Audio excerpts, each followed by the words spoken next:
सरकार जिस विचारधारा की है जी सर। आप उसके अपोजिट विचारधारा वाले कैंडिडेट हैं। जी सर। आपकी विचारधारा हो सकती है, इसमें कोई दो राय नहीं। जी सर। अब क्या आपकी विचारधारा जो सरकार की विचारधारा के जस्ट उल्टा है, क्या ये पॉलिसी इम्प्लीमेंटेशन में सहायक होगी या बाधक होगी? भगवद गीता का केंद्रीय सिद्धांत है निष्काम कर्मयोग की अवधारणा। आप इसे एक प्रशासनिक अधिकारी के रूप में किस तरह से फॉलो करेंगे? भी राजस्थान के राजधानी में कुछ बारकोड लगाए जा रहे हैं घरों पर, हेरिटेज में खासकर। ये बारकोड किससे संबंधित है और क्यों लगाए जा रहे हैं, और ये एक तरीके से क्या इसको आज की टेक्नोलॉजी का एक महानवाचार कहा जा सकता है?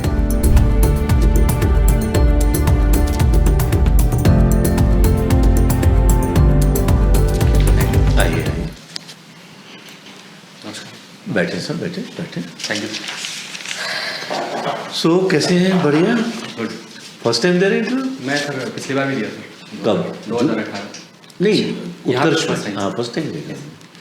10th में आपके 84%, 12th में 85, और आप इलेक्ट्रिकल इंजीनियर 8.65। अब आप डिप्टी मैनेजर है कोल इंडिया लिमिटेड में। जी सर। तो इतनी अच्छी पोस्ट छोड़ के क्यों आ रहे हो? सर वर्तमान में मैं कोल इंडिया लिमिटेड में डिप्टी मैनेजर के पद पर पोस्ट ट्रेड हूँ, और सर ये जॉब भी अच्छी है, लेकिन मैं गृह राज्य में सेवाएं देना चाहता हूँ सर। उसके अलावा जो RS है वो एक बहुत ही प्रतिष्ठित सेवा है राजस्थान की, और इसमें सर विभिन्न जो क्षेत्र हैं उनमें कार्य करने का मौका मिलता है, जैसे शिक्षा है, स्वास्थ्य है। एक ऑफिसर से सरकार क्या अपेक्षा करती है? सर ऑफिसर से सबसे पहले अपेक्षा ये है कि वो एक एम्पैथेटिक तरीके से जनता की भावनाएं सुने, तथा जो सरकार की जितनी भी योजनाएं हैं उनको धरातल पे बहुत ही जो एक्चुअल बेनिफिशियरी है उस तक पहुंचाएं। मान लीजिए सरकार जिस विचारधारा की है, जी सर। आप उसके अपोजिट विचारधारा वाले कैंडिडेट हैं। जी सर। आपकी विचारधारा हो सकती है, इसमें कोई दो राय नहीं। जी सर। अब क्या आपकी विचारधारा जो सरकार की विचारधारा के जस्ट उल्टा है, क्या ये पॉलिसी इम्प्लीमेंटेशन में सहायक होगी या बाधक होगी? Sir as a bureaucrat sir ये मेरी रिस्पॉन्सिबिलिटी है कि मैं पॉलिटिकली न्यूट्रल हूँ, और जो भी सर जो सरकार के पावर में है उसको मैं उतनी एफिशिएंसी से मैं अपने कार्य को अंजाम दूँ। तो जो मेरी पर्सनल जो आइडियोलॉजी है मैं उसको असाइड रखूँगा, और जो भी गवर्नमेंट इन पावर है उसकी जो भी नीतियाँ हैं सर उसको मैं इम्प्लीमेंट करूँगा। राजस्थान सरकार की जो फ्लैग स्कीम चल रही है, इसमें सबसे बेस्ट किसको मानते हो? सर एक स्कीम का नाम बोलो। चिरंजीवी स्वास्थ्य बीमा योजना। क्यों? सर स्वास्थ्य एक ऐसा है सर, ऐसा एक फील्ड है जिसके अंदर आउट ऑफ पॉकेट बर्डन अगर हम नहीं रिड्यूस करें तो बहुत सारे लोग पॉवर्टी की गर्त में चले जाते हैं, और as a welfare state sir हमारी ड्यूटी है।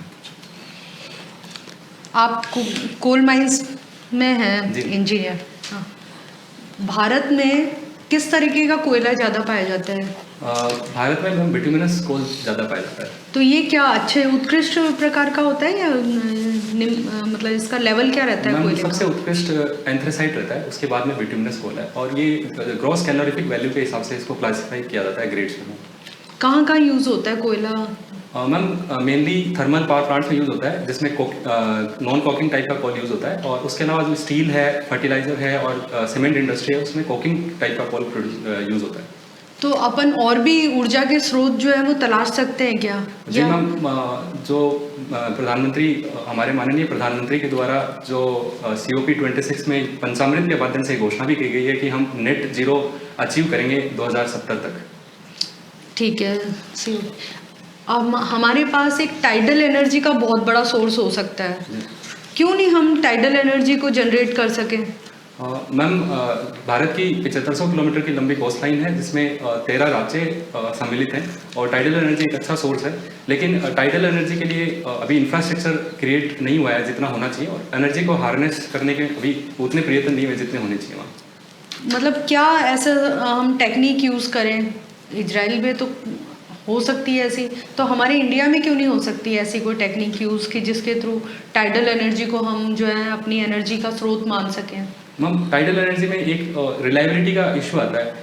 जैसे थर्मल जो पावर प्लांट है वो रिलायबल है, आपको जिस समय ऊर्जा चाहिए उसी टाइम प्रोड्यूस हो जाती है, लेकिन टाइडल एनर्जी अभी उतनी रिलायबल नहीं है। उसके अलावा जो हमारे जो तटीय क्षेत्र हैं उनके अंदर जो ट्रांसमिशन नेटवर्क को स्टैब्लिश करना, तथा जो समय समय पर जो तूफान और अन्य चीज़ों के कारण जो डिस्टर्बेंस आते हैं तो वो ज़्यादा आते हैं, इसके एक स्टेबल इंफ्रास्ट्रक्चर क्रिएट करना भी एक चुनौती है। सोलर एनर्जी की पोजीशन तो ये है कि वो भी कोई ऐसा पूरा वाइबिलिटी उसकी भी इतनी नहीं है, लेकिन फिर भी कई जगह सोलर प्लांट लगे हुए हैं। अधिकांश ऑफिसेज में सोलर प्लांट काम कर रहे हैं अभी। मैम सोलर में हमारे देश ने बहुत प्रगति की है। अगर हम 2014 से अभी तक का यात्रा देखें तो सोलर में 24 गुना की वृद्धि हुई है। और इसमें जो हमारे जो रिसर्च इंस्टीट्यूट के माध्यम से विभिन्न रिसर्च में, जिसमें सोलर प्रोडक्शन कम स्टोरेज सिस्टम है और हम अन्य इस टाइप के स्टोरेज सिस्टम भी डेवलप हुए हैं। उसके अलावा ग्रीन ट्रांसमिशन हाईवेज का भी निर्माण किया गया है। तो ये एक दिन का कार्य नहीं है मैम, ये एक सतत प्रक्रिया है और हम धीरे धीरे इसमें इम्प्रूवमेंट कर रहे हैं। गुड गवर्नेंस, ई गवर्नेंस एक दूसरे के पूरक है। मैम ई गवर्नेंस एक गुड गवर्नेंस का एक सब पार्ट है। हम ई गवर्नेंस के माध्यम से गुड गवर्नेंस डिलीवर कर सकते हैं। और ई गवर्नेंस चूँकि ये तकनीक का युग है, हम जैसे डायरेक्ट बेनिफिट ट्रांसफ़र है, जो online delivery of public services है, इनके माध्यम से अच्छी जो सुशासन है उसको आमजन तक पहुंचा सकते हैं। कब से शुरुआत मानी जाती है गुड गवर्नेंस की? मैम ये मैं एग्जैक्ट रिकॉल नहीं कर पा रहा हूँ। कौटिल्य और मैकियावेली के सिद्धांत में कोई अंतर है? सॉरी, नाम तो सुने होंगे। ठीक है, अभी राजा में आप एक अच्छा गुण क्या मानते हो कि एक जो राजा है उसका सबसे बड़ा गुण क्या है? मेरे हिसाब से हम एक राजा को की फोर साइटेडनेस रहनी चाहिए। उसे आगे क्या आने वाला है, क्या विपदा आने वाली है, क्या अवसर आने वाले हैं, उसकी एक प्लानिंग अच्छे से कर पाए। ठीक है, कुछ नहीं। भगवत गीता का केंद्रीय सिद्धांत है निष्काम कर्मयोग की अवधारणा। आप इसे एक प्रशासनिक अधिकारी के रूप में किस तरह से फॉलो करेंगे? हम एज ए प्रशासनिक अधिकारी मैं ना किसी भी कार्य को करने से पहले ना ही उसके जो एडवर्स पब्लिसिटी आए या फिर उसमें मुझे कोई प्रशंसा करें, उससे अलग रह के मैं उस कार्य के अंदर पूरी शिद्दत के साथ अपने आप को झोंकूंगा, ताकि जो भी मेरे को जो कार्य दिया जाए उसमें मैं अंतिम फल प्राप्त कर सकूं बिना किसी रिजल्ट या फिर मेरी प्रशंसा की मतलब अपेक्षा किए। ठीक है, गांधी जी का एक कॉन्सेप्ट है साध्य साधन पवित्रता। इस सिद्धांत को आप प्रशासन में प्रासंगिक रूप में सिद्ध करके दिखाएं। मैम इस जो ये साध्य ये जो है एंड एंड मीन्स, हाँ, जो वाक्य के according means are equally important as end है। तो मैम अगर हमारा मीन्स ही अपवित्र होंगे तो वो एंड पवित्र नहीं हो सकता। तो अगर फॉर एग्जांपल हम किसी एंड को प्राप्त करते हैं और अगर उसके लिए जो मार्ग हम चुनते हैं अगर वो भ्रष्टाचार से भरा हुआ है या फिर वो कुटिलता से भरा हुआ है, तो उस एंड की कोई वैल्यू नहीं होगी। और प्रशासन की जो एक विश्वास होता है, प्रशासन का एक लोगों के अंदर एक ये अवधारणा होती है कि प्रशासन हमारे लिए है, वो कहीं ना कहीं उससे धूमिल होने की। आपका कोई पसंदीदा व्यक्तित्व? मैम डॉक्टर घाशीराम वर्मा, जो झुंझुनू में करोड़पति फकीर के नाम से जाने जाते हैं, वो मेरे पसंदीदा व्यक्तित्व हैं। क्यों? मैम उन्होंने एक गरीब परिवार से उच्च शिक्षा हासिल करके अपनी संपत्ति का एक बहुत बड़ा हिस्सा समाज के लिए वापस दिया और उन्होंने महिला शिक्षा के क्षेत्र में स्पेशली बहुत अच्छा कार्य किया है। आपने 2016 में IIT जोधपुर से इलेक्ट्रिकल इंजीनियरिंग की डिग्री ली है और फिर इसमें कोल इंडिया में कब से हैं? मैं 2016 से ही कार्यरत हूँ। 2016 से कार्यरत हैं और अब हो रही है 2023। 2021 में आपने एग्ज़ाम दिया, तो क्यों आप इतनी अच्छी पोस्ट को क्यों छोड़ना चाहते हैं? यहाँ पर भी तो बहुत अच्छा कार्य है। जी सर, जो आगे आने वाला युग है सर, वो एक रिन्यूएबल एनर्जी का युग है और कोल जो हमारा प्राइमरी एनर्जी सोर्स है वो कहीं ना कहीं रिप्लेस हो जाएगा। एक कारण ये रहा। दूसरा कारण सर, मैं शुरू से ही प्रशासन के अंदर आने के लिए मेरी एक अभिलाषा भी थी और मेरी दृढ़ इच्छा भी थी। और जब 2016 के बाद में 2018 का अटेम्प्ट भी मैंने दिया RS का, और उसके बाद से सर मैं नौकरी के साथ साथ RS की। तो फिर आपने IIT क्यों चुना? आप बीटेक, अगर आप कहते हो तो आप बीटेक भी तो कर सकते थे किसी भी कॉलेज से।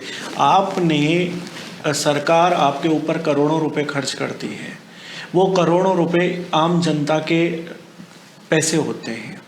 क्या आपने अपने ऊपर सरकार का रिसोर्सेज आपने पूरी तरीके से वेस्ट करवा करके और फिर आप इस जगह नहीं आए?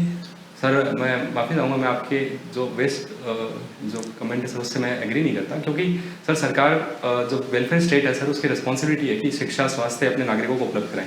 दूसरा सर ये है कि जब 12वीं पास मैंने की सर, उसके बाद में जो उस समय की जो टफेस्ट एग्जामिनेशन था सर उसको फाइट करके मैंने मेरा एडमिशन सिक्योर किया सर, और उसके बाद से सर मैं निरंतर भारत सरकार, लेकिन पैसा तो सरकार ने खर्च किया ना। जी सर, मैं निरंतर सर भारत सरकार की सेवा में मैं अपना योगदान दे रहा हूँ सर, और उसके बाद अगर मैं विदेश चला जाता या फिर मैं कुछ और जॉब करता तो सर वो पैसा कहीं ना कहीं वेस्ट होता। और उसके अलावा सर मैं मतलब जो मेरे को जो रिस्पॉन्सिबिलिटी दी गई है उसको मैं बखूबी अभी तक निर्वाह कर रहा हूँ, और सर प्रशासन में भी उस जो शिक्षा है उसका उपयोग मैं करूँगा सर। हवाना सिंड्रोम क्या है? सॉरी सर, जानकारी। हवाना सिंड्रोम अभी राजस्थान के राजधानी में कुछ बारकोड लगाए जा रहे हैं घरों पर, हेरिटेज में खासकर। ये बारकोड किससे संबंधित है और क्यों लगाए जा रहे हैं? और ये एक तरीके से क्या इसको आज की टेक्नोलॉजी का एक महानवाचार कहा जा सकता है? सॉरी सर, मुझे इसके बारे में जानकारी नहीं है। अच्छा, पुलिस रिफॉर्म्स के क्या नए आयाम हो सकते हैं? सर जो क्राइम है सर वो एक डायनेमिक कॉन्सेप्ट है, और उसके लिए पुलिसिंग को एक विथ क्राइम वो कैसे इवॉल्व हो सर, ये मेजर चैलेंज है।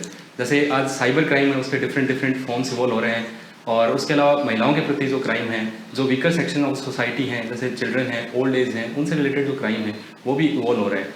और जो जनसंख्या बढ़ रही है सर, बेरोजगारी बढ़ रही है, उसके अकॉर्डिंग भी सर डिफरेंट जो सोशल कंट्रोल है वो कहीं ना कहीं लूज हो रहा है, तो वो भी एक इम्पोर्टेंट एस्पेक्ट है सर पुलिसिंग का। यस सर, हो गया। अभी आपको बुलाते हैं 2 मिनट के, फिर आपको फीडबैक देते हैं। अच्छा थैंक यू सर।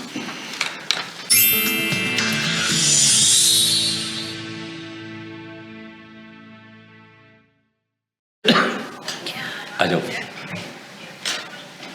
कैसा लगा जी आपको का इंटरव्यू? मुझे ठीक लगा, लेकिन सर एक तो जो बोलने की स्पीड थी वो थोड़ी फास्ट थी सर। बताते वो हैं। तुम्हारा आपने आईआईटी किया तब न्यू बिल्डिंग में चले गए थे या पुरानी यूनिवर्सिटी वाली बिल्डिंग में थे? सर उसी टाइम शिफ्ट हुए थे सर न्यू बिल्डिंग। उससे शिफ्ट हुए थे।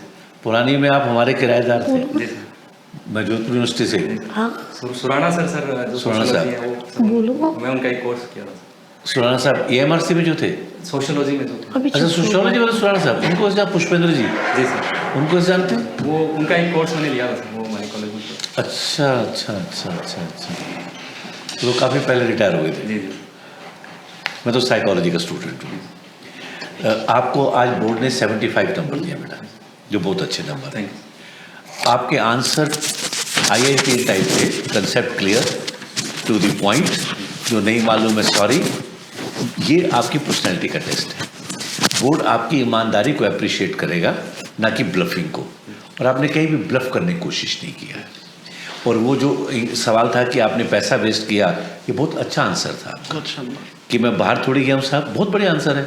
मैं अपनी एनर्जी को, रिसोर्सेज को यहीं तो यूज़ कर रहा हूँ, यहाँ के लोगों के लिए तो करूँगा, चाहे प्रशासन में रहूँ चाहे इंजीनियरिंग में रहूँ। बहुत बढ़िया उत्तर थे, ठीक है। अब कुछ चीज़ों को आप ध्यान रखोगे तो और बेटर होगा। एक तो जो घुटनों पे रख के बैठते हो, हाथ बैठे थे ना ऐसे, ये नहीं बैठना। ये कोचिंग में जाते हो सिखा देते हैं, यूट्यूब में, किसी का नाम नहीं लूँगा, मैं तो as a student of psychology और पब्लिक सर्विस कमीशन में जाने का अनुभव बता रहा हूँ। अभी भी आरपीएससी में जो बच्चे ऐसे बैठ रहे हैं, उनको टिप्पणी होती है कई बार कि किस कोचिंग से सीख के आए हैं। मैं खुद जाता हूँ RS Mentor लेने, और जब बच्चा ऐसे बैठता है तो हम लोग आपस में मजाक करते हैं, आ गया कोचिंग वाला। तो अपने को आराम से बैठना है, जैसे आप थोड़ा सा पैर अंदर कर लो, घुटने अंदर, हाँ, और हाथ को आराम से यहाँ रखो। अब ज़्यादा, हाँ कैसे रखो, अब ज़्यादा कंफर्टेबल है सर, वो थोड़ा मैकेनिकल भी लगता है सर वो। अब जब मैकेनिकल रहेंगे तो जवाब कैसे आएंगे? जवाब ही नहीं आएंगे। और वो बैठने का तरीका गलत है, पता नहीं क्यों कोचिंग वाले सिखाते हैं। अपन किसी का आलोचना नहीं कर रहे हैं, आपको जो जैसे करना है, मैं तो अपने अनुभव बता रहा हूँ, और ये अनुभव पब्लिक सर्विस कमीशन के इंटरव्यू के अनुभव बता रहा हूँ, ठीक है। एक तो ये करना है।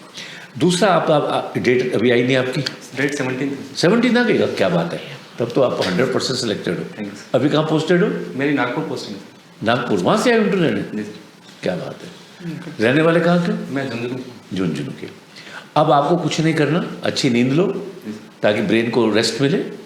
जितनी फ्लैग स्कीम्स हैं सारी तैयार कर लो, to the point. Clear. Rajasthan में जो भी इम्पोर्टेंट घटनाएं घटी हैं उनको तैयार कर लो, ये विधानसभा वाली क्या बने। जितनी देश के करंट इवेंट्स हो रहे हैं 370 राम मंदिर, ज्ञान व्यापी, मणिपुर, मेवात, क्लियर, ये सारे तैयार कर लो। लोकसभा ये क्या हो रहा है, ये सारे तैयार कर लो। अखबार रेगुलर पढ़ लो। कई बार क्या होता है, हम लोग घर से चलते हैं, जोधपुर से चले, टैक्सी में अखबार पढ़ते आते हैं, फिर सवाल पूछ लेते हैं। क्लियर, घर से तैयार होकर थोड़ी आएंगे सवाल पूछने के लिए। चंद्रयान, अमृत भारत योजनाएं जो चल रही हैं, वंदे भारत, ये सारी चीज़ों को तैयार कर लो। इसके अलावा कुछ पूछेंगे नहीं आपसे। अब आपकी कोई जिज्ञासा आप तो पूछ सकते हैं। सर एक वो जो बार कोड जो लगाए जा रहे हैं, बारकोड इसलिए लगाए जा रहे हैं कि जितने भी हाउस टैक्स और वो है ना, जितने भी उस बारकोड से स्कैन किए जा सकते हैं। ई गवर्नेंस है। और ये रायपुर से कॉन्सेप्ट लेकर के आए हैं। ई गवर्नेंस का बहुत अच्छा प्रयोग है। अभी शुरू हुआ निश्चय हो गया, चालू कर रहे हैं सर। अभी पेपर में था लेकिन अभी और एक सर मेरे को ये जानना था, जैसे नए जिलों का निर्माण हो गया सर, तो उससे जिलों की डेमोग्राफी काफ़ी चेंज होगी, तो सर नए डेटा अभी उपलब्ध नहीं हो पाएंगे, तो वो पूछेंगे। जो है ही नहीं तो क्या आपसे पूछ सकते हैं, ठीक हुआ कि नहीं, बनाए गए उचित है कि नहीं। अब सरकार का कदम है तो उचित ही कहना है अपने को। तो अपने सरकारी अधिकारी बनने जा रहे हैं कि इससे फ़ायदा क्या, पब्लिक की सबसे सुविधा हो जाएगी। अब एक पाली का आदमी वहाँ जाता था या कहीं का, मतलब अब उसका ज़िला है तो पब्लिक फिजिबिलिटी होगी, सरकार कलेक्टर्स रिसोर्सेज को ज़्यादा मॉनिटर कर पाएंगे। बड़ा जिला होता है तो मॉनिटरिंग मुश्किल होती है। ये सारी व्यवहारिक ज्ञान पूछा जाएगा आपसे, वो नहीं पूछेंगे, वो तथ्य नहीं पूछेंगे कौन से जिले में से निकल करके क्या वो कौन सा जिला बना, कौन सी तहसील। तथ्य तो पास करके आ गए ना यार, अब तो ये पूछना। और सो ऑल द बेस्ट बेटा, गॉड ब्लेस यू। आंसर बहुत संतुलित है। 100% SDM बनोगे। बस ये बात एक चीज़ को मेरे हिसाब से, वो बाकी का सर बताएंगे, लेकिन एक बात कि मैं मेरे मतलब आपने कहा मैं राज्य में सेवा देना चाह रहा हूँ। राज्य में सेवा देना अच्छी बात है, लेकिन एक जगह को छोड़ करके दूसरी जगह, अब आपसे दूसरा प्रश्न यही पूछते हैं कि राज्य के अलावा आपको बाहर कहीं वो लगा दिया जाए, डेप्यूट कर दिया जाए, तो आप नहीं जाओगे। मेरा सर इसमें जो RPS में डेप्यूट कर देते हैं फॉरेन कंट्रीज में। वैसे रेजिडेंट कमिश्नर भी रहता है सर। हाँ, फिर और वैसे भी ये कंजर्वेटिव एटीट्यूड है। देश तो पूरा है ना सर, पूरा देश है। अब मैं लोकलाइज में सेल्फ हो गया, सेल्फिश हो गया कि मैं अपने लोग करना चाहता हूँ, ये वर्ड नहीं यूज करना। बस ये नहीं यूज करना। बढ़िया, तो फिर बनोगे SDM, पहचान लोगे। बिल्कुल। चलिए, all the best. All the best.